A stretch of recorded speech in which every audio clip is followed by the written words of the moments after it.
Estás escuchando la radio Nuevo Mundo. Como todas las semanas nos encontramos con nuestra conversación en Tierra Colorada, donde vamos analizando lo que va ocurriendo todas las semanas en materia laboral, vinculada principalmente con el área del cobre, pero expandiéndonos también hacia otras áreas de la economía nacional, todo siempre con nuestro amigo Ricardo Calderón. ¿Cómo estás, Ricardo? Bienvenido.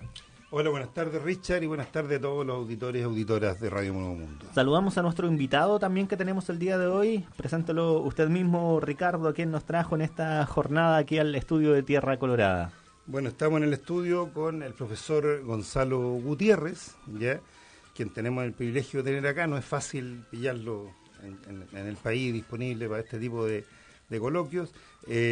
Bueno, Gonzalo es físico, expresidente de la Comisión Chilena de Energía Nuclear, representante también ahí de los expertos que estuvieron en la Comisión Nacional del Litio que se convocó en el gobierno anterior, y con amplia experiencia también en materia universitaria. Hoy día de hecho es senador universitario, que es parte de la estructura de gobierno que tiene la Universidad de Chile, y investigador, digamos, en varias temáticas del mundo de la física también, y en este caso vamos a conversar de algunos temas más de innovación y minería, litio y otros que maneja bastante bien nuestro profesor Gutiérrez. Lo saludamos entonces. ¿Cómo está, profesor Gonzalo Gutiérrez? Bienvenido a la radio.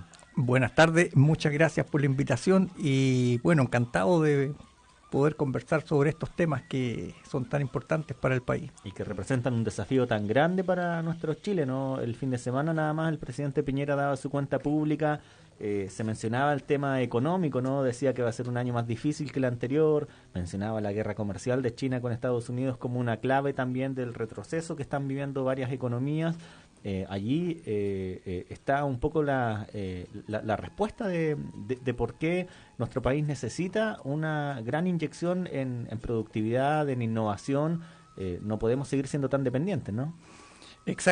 Exactamente, es un tema de primera importancia, creo yo, para el estado que estamos viviendo hoy día en Chile, y de tomar la decisión ya definitiva de si queremos ser un país con ciencia soberana, con desarrollo tecnológico soberano, o seguir entregado a vender materias primas como lo hacemos hasta ahora. Sí, importante el concepto que tomaba el profesor Ricardo de lo soberano, ¿no? Hoy día Chile está a disposición de lo que ocurre en el mundo, fundamentalmente, ¿no? No, por supuesto, y hoy día seguimos viéndolo en el contexto hoy día, por ejemplo, de la guerra comercial, que está afectando bastante al país, donde dice estas decisiones y pugnas que a veces ocurren tan lejos. Y efectivamente hoy día el precio del dólar está sobre los 700 pesos, el precio del cobre, que siempre funciona al revés del dólar, ¿eh? Siempre es importante entender ahí que es un par ordenado. Cuando sube el precio del cobre, del dólar, baja el precio del cobre y viceversa. Pocas veces ocurre al revés. Por lo tanto, ahí se deteriora nuestro principal activo de exportaciones producto de esta guerra comercial. Y vemos que también aparecen otros temas interesantes, como esto de las tierras raras, que se le llama a algunos minerales que están por ahí por la región del Biobío, que también están generando ¿tenemos en Chile también ambientales. Así es, pues tenemos tierras raras. Si bien China hoy día amenazó a Estados Unidos con cortarle el suministro de una serie de elementos ahí que son muy útiles y muy esenciales para todo lo que es el desarrollo tecnológico más de avanzada, digamos. Y por lo tanto, toda esta amenaza, de repente este conflicto con Huawei, que a veces la gente no entiende mucho y se chuta, no va a poder bajar la aplicación. Detrás de esto también hay elementos que tienen que ver con recursos naturales y que también están disponibles en nuestro país, ¿no es cierto, profesor? Exactamente. El tema de las tierras raras es bien importante porque son elementos que son esa parte de abajo de la tabla periódica que los escolares y que nadie pesca. Y la gente recordará exactamente que nadie pesca, incluso a veces lo recortan y ponen la tabla periódica arriba nomás, y que se llaman los lantánidos y los actínidos. Sí. Y la importancia de esas tierras raras es que son fundamentales en la microelectrónica, a pesar que se ocupan en pequeñas cantidades, pero son clave, y más todavía son claves para los motores eléctricos, porque son elementos que tienen una permeabilidad magnética muy alta y por lo tanto permiten hacer motores muy pequeños y muy potentes. De otra manera, sin esas tierras raras sería imposible tener, por ejemplo, los drones o tener electromovilidad de la manera que se está pensando. Los mismos smartphones también dicen que necesitan mucho de estas tierras raras. Exactamente, exactamente. Entonces ocurrió una situación muy interesante que en los años 80 y 90 la mayoría de los países dejó de hacer minería de tierras raras en los 70 y China es la que comenzó a hacer minería de tierras raras y hoy día es la que tiene el monopolio prácticamente de eso y es un elemento pero esencial para la microelectrónica y para todos los desarrollos nuevos que hay en tecnología. Y además están muy ligados a los temas ambientales hoy día, ¿no es cierto? También porque esa es una minería compleja, muy extensiva, o sea, muy es difícil de sacar el elemento, ¿no? En energía, exacto.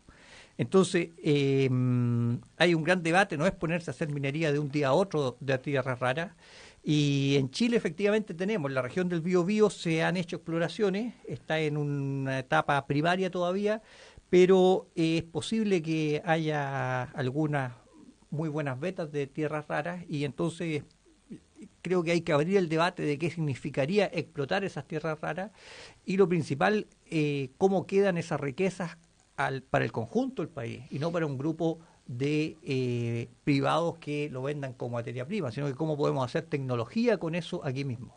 Sí, ahí veíamos en la prensa hay un muy buen artículo en el Desconcierto que revisamos, que habla del conflicto que se está viviendo en la localidad de Penco, en la 8ª región, producto de lo que se ven como amenazas de este tipo de minería. Y quienes estamos en Calama, en el norte grande, y vemos un poco las consecuencias, todas estas externalidades negativas, la contaminación, los desechos y el impacto que genera en esta zona denominada de sacrificio hoy día, donde hay minería y donde hay actividades ligadas a la minería, hace que evidentemente probablemente la ciudadanía de la 8ª región del Biobío mirar con un poquito de sospecha y con un poquito de rechazo a priori quizá este tipo de actividad, producto de lo que hemos visto a través de la historia. Lo que pasa hoy día con el litio, el cobre que se exporta básicamente como concentrado solamente. Entonces, ¿cuáles podrían ser las potencialidades para una región como la del Biobío en una óptica, como tú decías, de la soberanía? Si se asumiera esta industria, digamos, de las tierras raras como una actividad económica importante en esa región, ¿qué se podría esperar? A mí me da la impresión que esta industria o la minería en las tierras raras es muy importante y la región esa del Biobío tiene una gran experiencia metalúrgica. Ahí estaba la CAP cuando fue hecho por la Corfo. Huachipato, ¿no? Huachipato.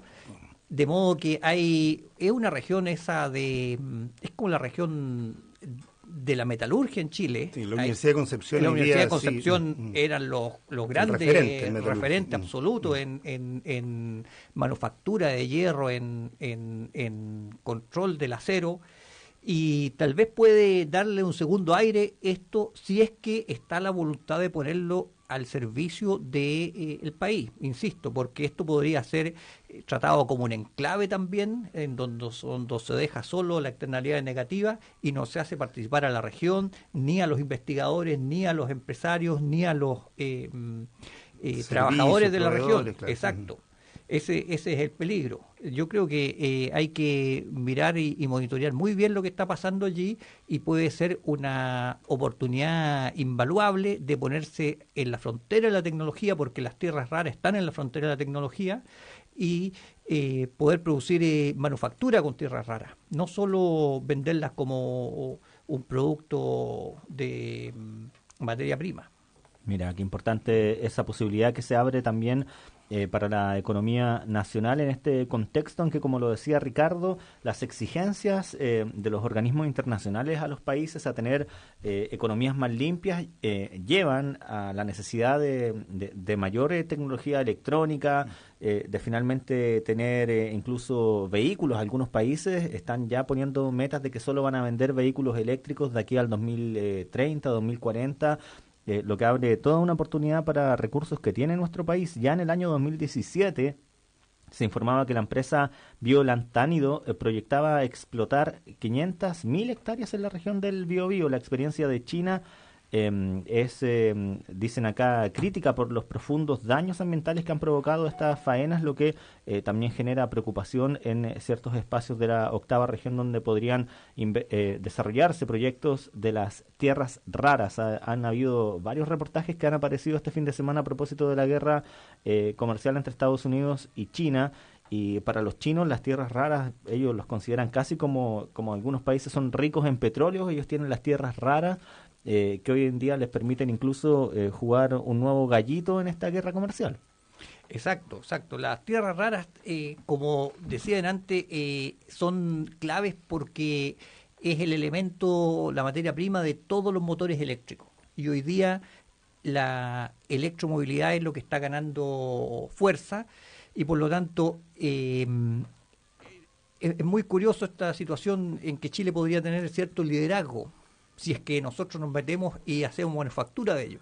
Para todos los motores se necesitan dos elementos clave. Uno, acumuladores de energía, que son las baterías, y las baterías principales que son las de ion litio, y por lo tanto el litio como elemento clave, y los motores. Y en los motores son las tierras raras para tener estos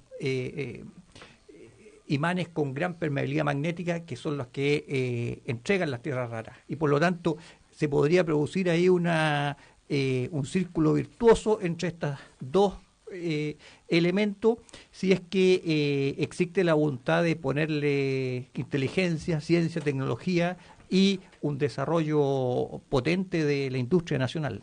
O sea, hoy día, según lo que dice el profesor, tenemos tierras raras en la región del Biobío, cuando tenemos la gran minería del cobre, que también es bien sustantivo y se eleva la demanda. Los autos eléctricos ocupan más cobre, ¿no es cierto?, mucho más cobre que un auto convencional, la industria va hacia allá. Tenemos todo para ser líder del mundo, Exacto, Ricardo. Richard, tenemos todo para ser líder del mundo minero, y no en una minería pasada de moda, a la antigua, sino en una minería de vanguardia al futuro, lo cual implica que tengamos que hacer en todo caso una gran reingeniería, como se dice en el sector, respecto a la relación con las comunidades, con el medio ambiente, porque tampoco es aceptable que las externalidades negativas las absorban los sectores más postergados de la población, y que en definitiva los que acumulan la riqueza producto de todo este negocio están en las zonas centrales, Antofagasta en el caso de segunda región, Santiago en el caso de Chile, no sé, Concepción en el caso del Biobío.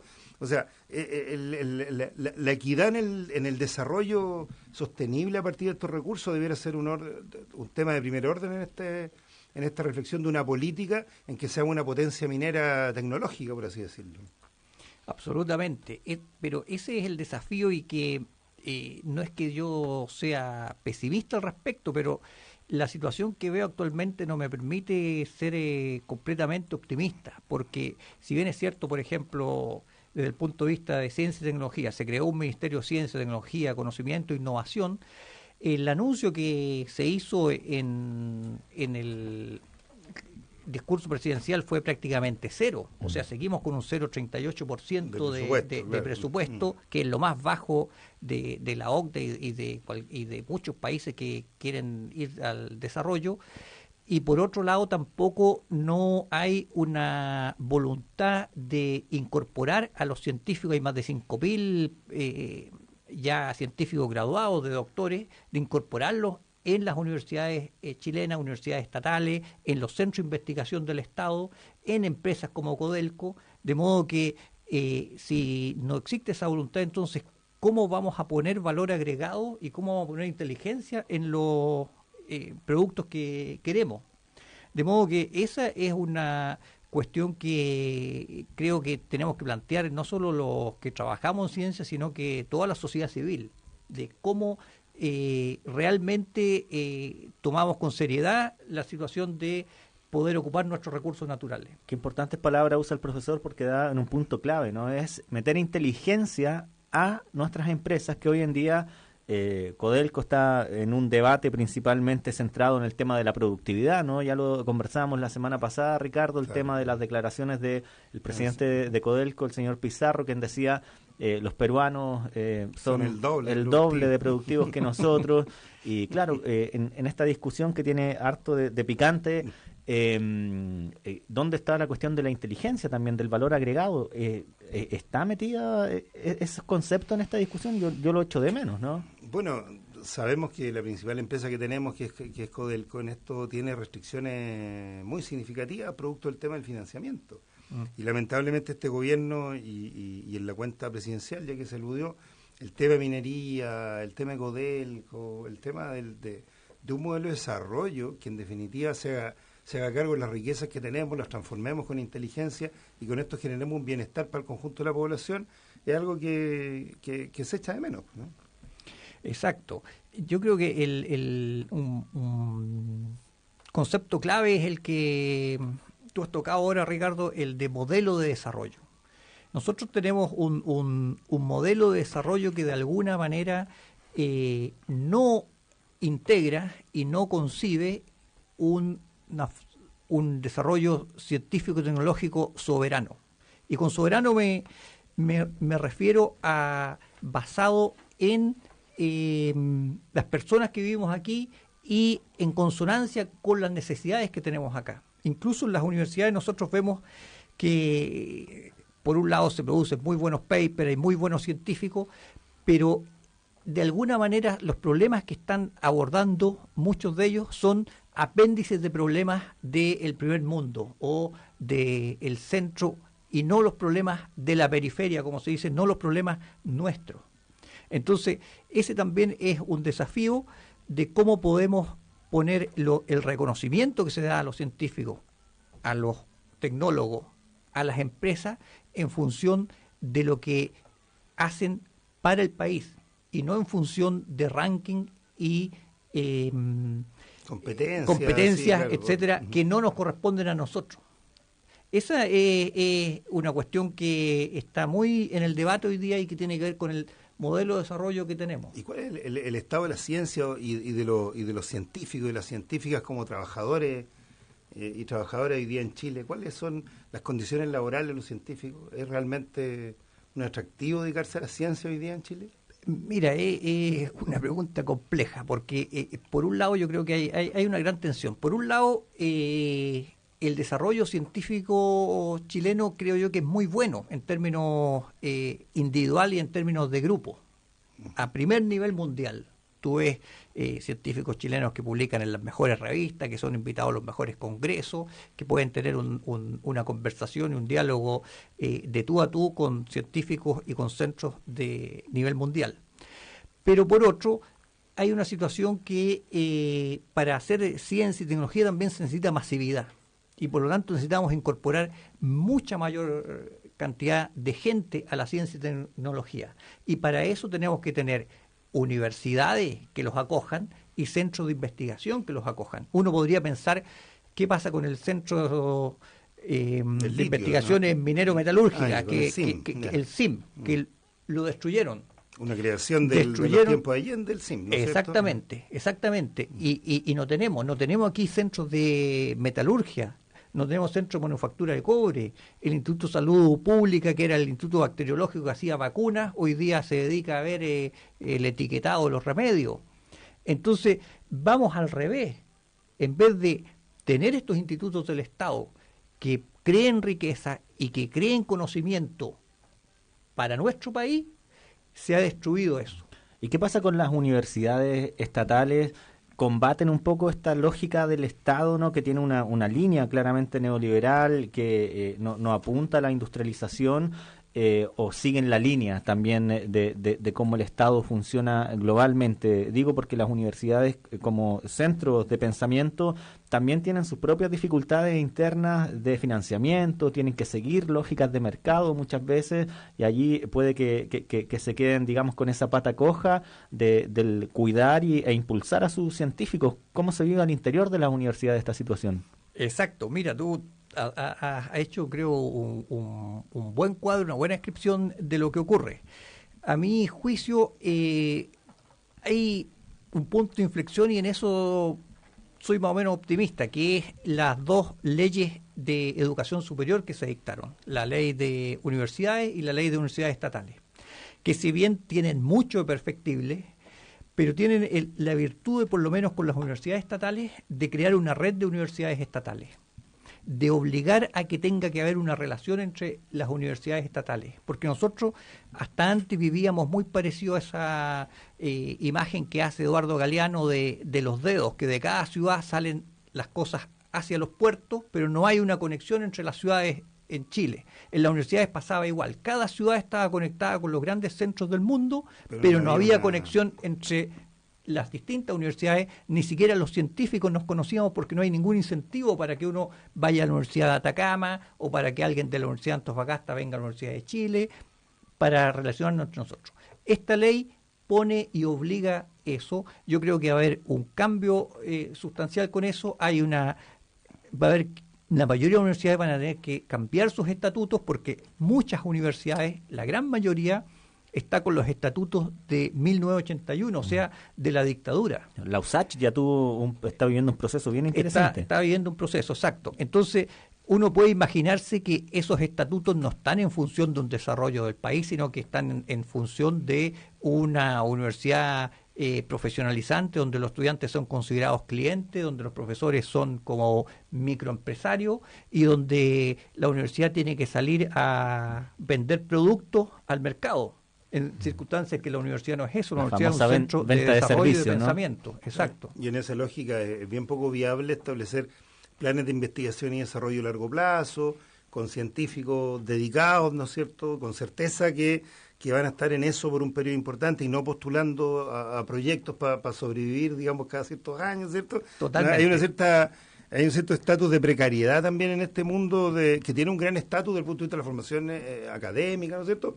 Pero que vive laboralmente también esta precariedad de los proyectos, ¿no es cierto? Exacto. Esta situación de proyecto y de competencia es la negación de la colaboración y de la cooperación entre los distintos grupos. Uno lo que tiene que hacer aquí, si es que quiere sobrevivir, es rascarse con sus propias uñas y tratar de tener como empleados a otros, lo que le ocurre a los doctores jóvenes. Por lo tanto, lo que produce una precarización muy grande del trabajo y de no poder desarrollar proyectos que estén pensando en Chile, sino que lo que le interesa al mercado. Y entonces la gente empieza a seguir moda y no puede hacer desarrollos de largo plazo. Y en el caso del litio se está hablando hoy día, hay un debate allá en la región de Antofagasta respecto a si el Instituto del Litio debería estar en Calama o en Antofagasta. A veces son peleas un poco chicas en el contexto global, digamos, de la importancia de desarrollar conocimiento en torno al recurso natural litio. Tenemos, ¿no es cierto?, en la región de Atacama, o sea, de San Pedro de Atacama, en San Pedro de Atacama, junto a Bolivia, ¿no es cierto?, y Argentina, en Indio Muerto y lo que es el salar de Uyuni, las principales reservas, ¿no es cierto?, de litio, y no estamos colaborando. Los argentinos están haciendo unas cosas, los bolivianos están haciendo otras, parece que bastante más acertadas y avanzadas, digamos, que la que estamos haciendo nosotros. Entonces a veces nos hacemos trampa nosotros mismos. Y por otro lado, en el cobre, lo hemos hablado bastante, seguimos en lo tradicional, exportando concentrado, las fundiciones de Codelco, las dos que quedan, todavía no las pueden echar a andar, dicen que la próxima quincena vamos a ir monitoreando si las pueden echar a andar. Entonces, todo lo que es valor agregado respecto a estos productos y estos recursos es en definitiva algo que parece que no fuéramos capaces de pensarlo. Y nuestros hermanos bolivianos, por lo menos en el tema del litio, se nota que están haciendo algo bastante más interesante. ¿Cómo ves tú ahí el tema del litio, el cobre y la ciencia hoy día en Chile?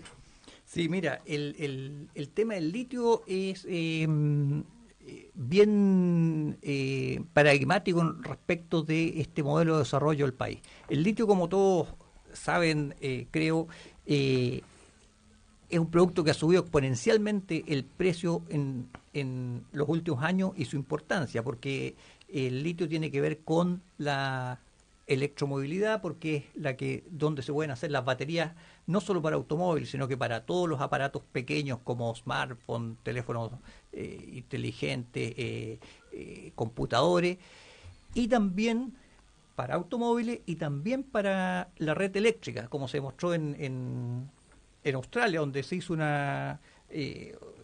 Elon Musk puso una planta de acumuladores de litio que puede alimentar a una ciudad de 30.000 habitantes. Eso ya está aprobado entonces. Eso ya está aprobado. Es una tecnología que ya es una joya el litio. Llegó para quedarse, exactamente.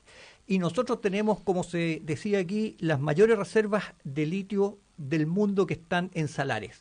Porque el litio se saca de dos maneras, se saca como roca, el espudumeno, que así lo hacen en Australia y en otros países, pero es mucho más caro que el litio que está en salares. Nosotros tenemos este litio en salares.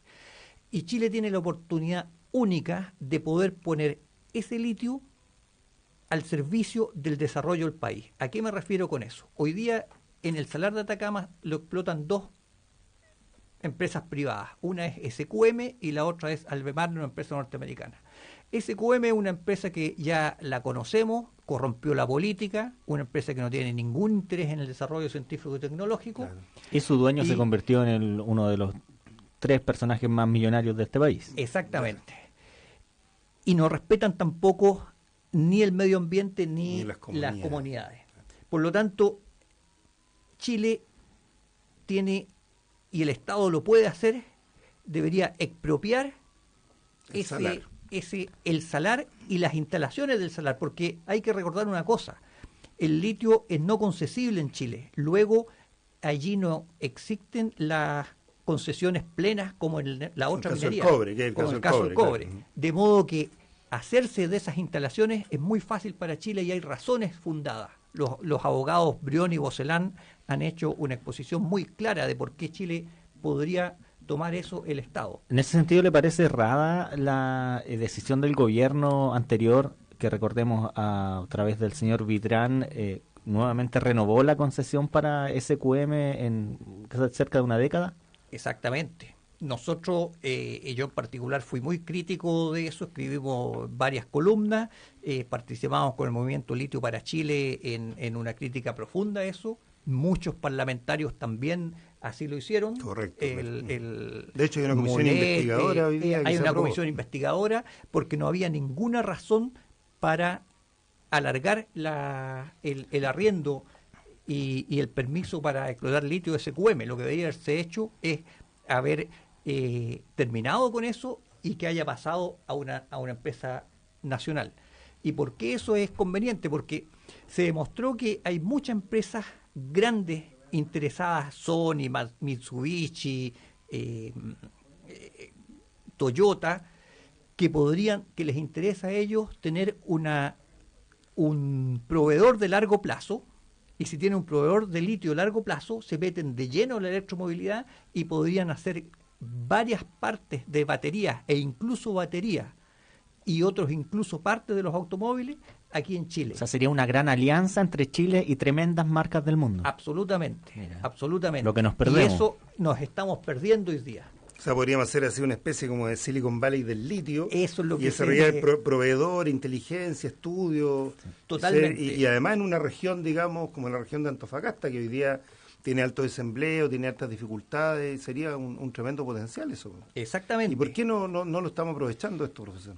Yo creo que esa fue una decisión política errada. Y Vitrán, nadie entiende cuál fue la tosudez de permanecer en esto. Bolivia, ya que lo nombrábamos, Bolivia hizo una alianza estratégica con empresas alemanas, pero no solo empresas, universidades alemanas y centros de desarrollo tecnológicos alemanes. Mira. O sea, tienen ciencia básica, ciencia aplicada y industria.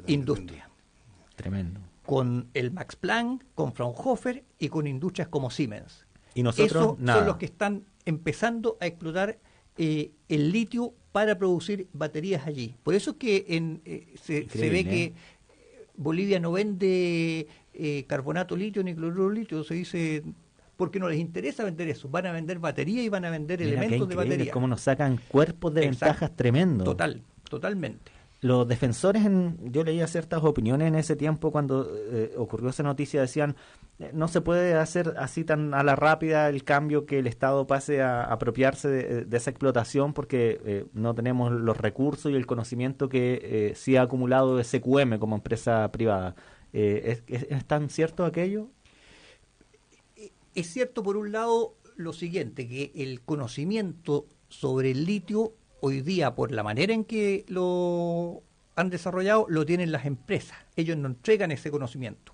Pero yo me he entrevistado con ingenieros de SQM, con trabajadores de SQM, con jefes de obra de SQM, y ellos encantados trabajarían para una empresa del Estado, como el caso de Codelco. De modo que podríamos tener todo ese conocimiento al servicio del país. Ellos dicen, nosotros sabemos todo esto, estamos aquí porque este es nuestra empresa, pero si nosotros pasamos a una empresa del país, lo haríamos encantado. Y con mucho mayor entusiasmo, probablemente. Exactamente. Pero, claro, el conocimiento está en el día a día, en el saber hacer de los trabajadores, de sus ingenieros, sus planificadores y de quienes día a día hacen la operación en el salar.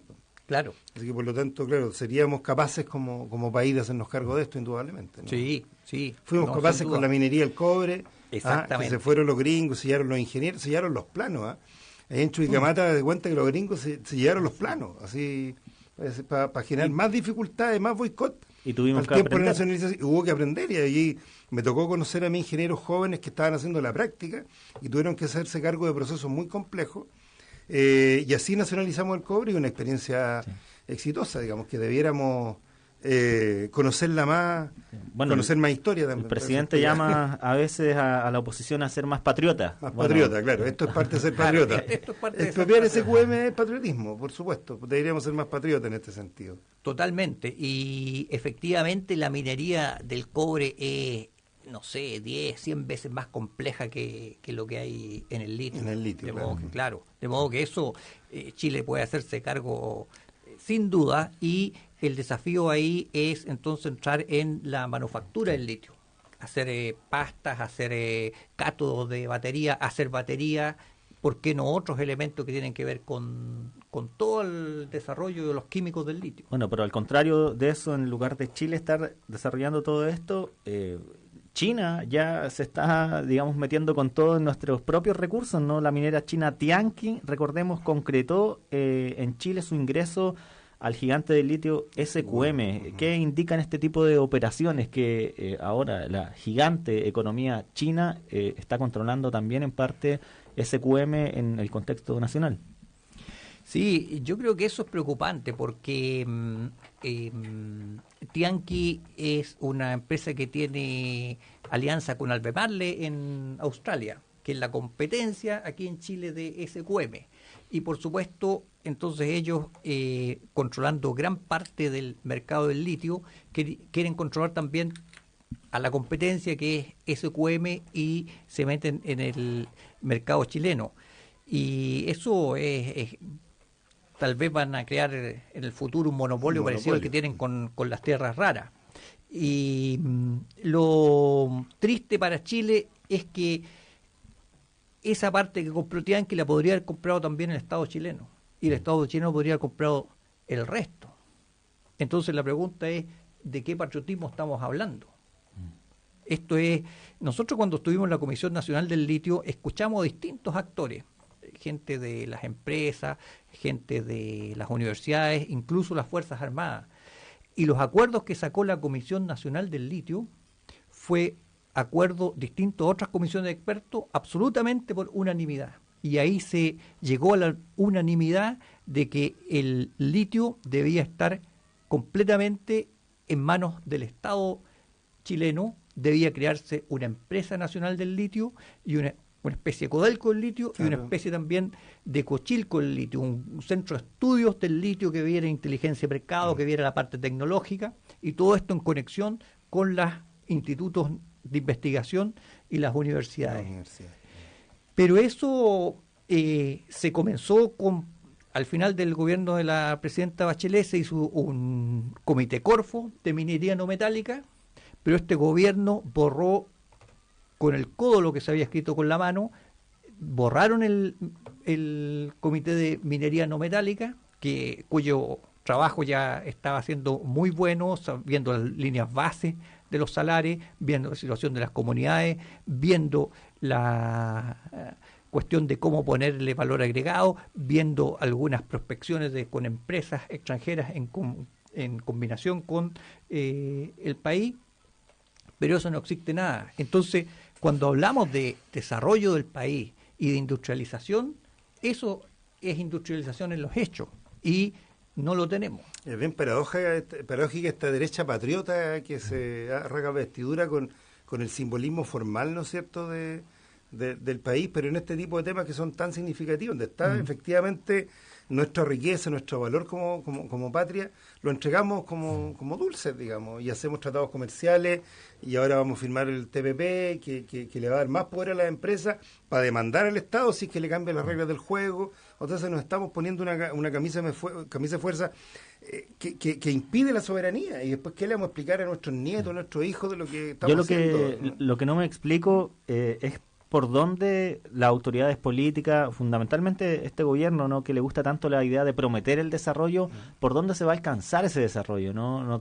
Decía el mismo Piñera en su franja presidencial a fines del año 2017 que el 2025 ahora íbamos a ser desarrollados. Siempre se iba corriendo esa fecha, ¿no? Una vez el 2010, 2020, 2025. ¿Podemos ser desarrollados en este esquema?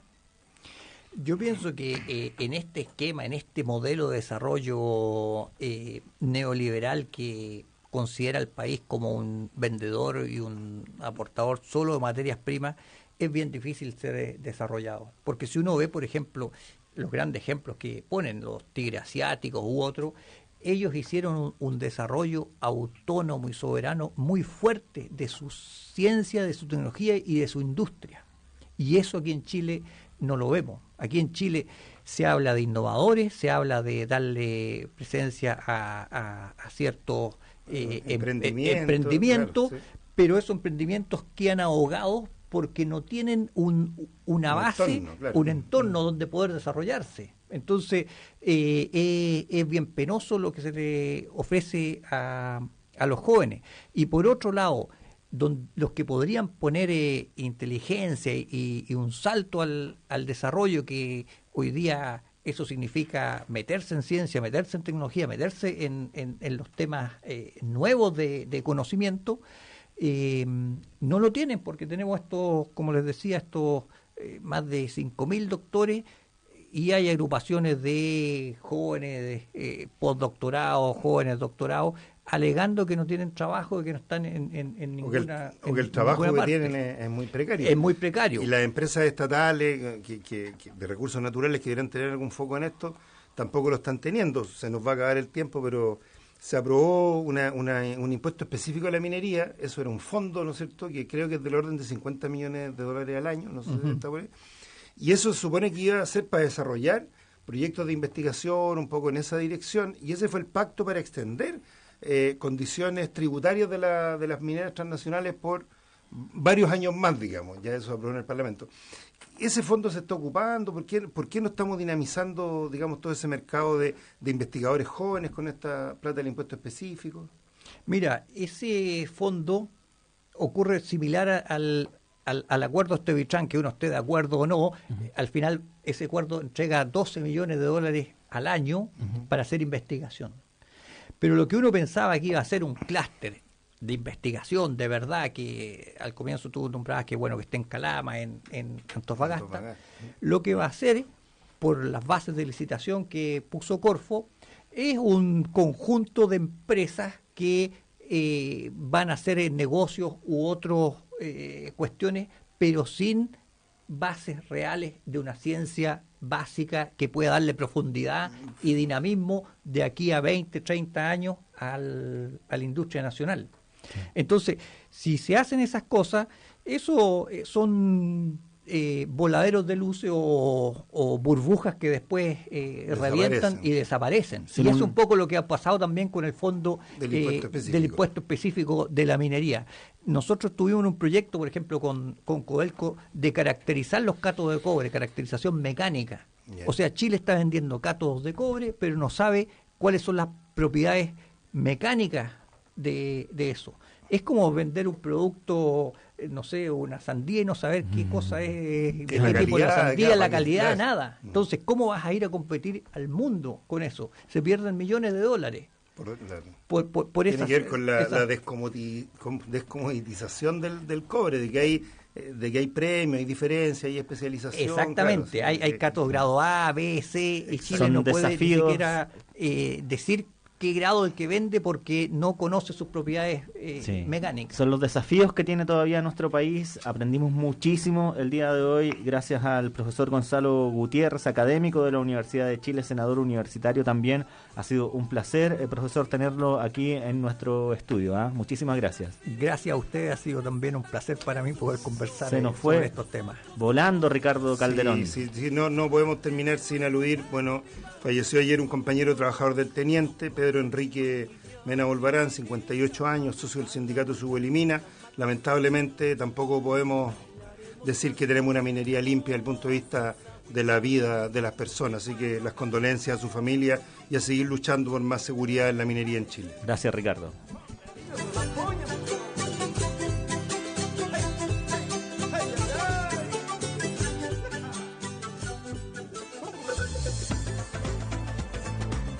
Una mirada distinta, una visión inteligente. Nuevo Mundo, solo la verdad.